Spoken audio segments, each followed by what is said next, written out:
Cabbage, పెసరపప్పు, దుంపలు ఏపుడు చేసుకుందామండి ఈరోజు. స్టవ్ మీద కడాయి పెట్టి బాగా వేడైన తర్వాత అందులో కొంచెం ఆయిల్ వేసుకుందాం. ఆవాలు, జీలకర్ర, కట్ చేసుకున్న వెల్లుల్లిపాయలు వేసుకుందాం.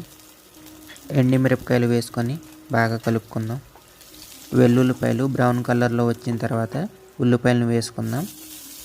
ఉల్లిపాయలు ఫ్రై చేసుకున్న తర్వాత అందులో పెసరపప్పును వేసుకుందాం. పచ్చివాసన పోయిన వరకు పప్పుని బాగా ఫ్రై చేసుకుందాం.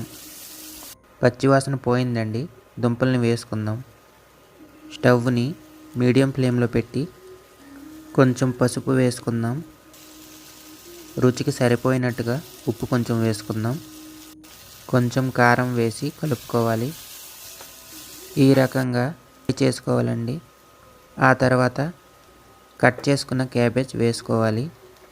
బాగా కలుపుకున్న 2 నిమిషాల తర్వాత టమాటీ, పచ్చిమిరపకాయలు వేసుకోవాలి. హై ఫ్లేమ్లో 10 నిమిషాలు ఫ్రై చేసుకోవాలండి.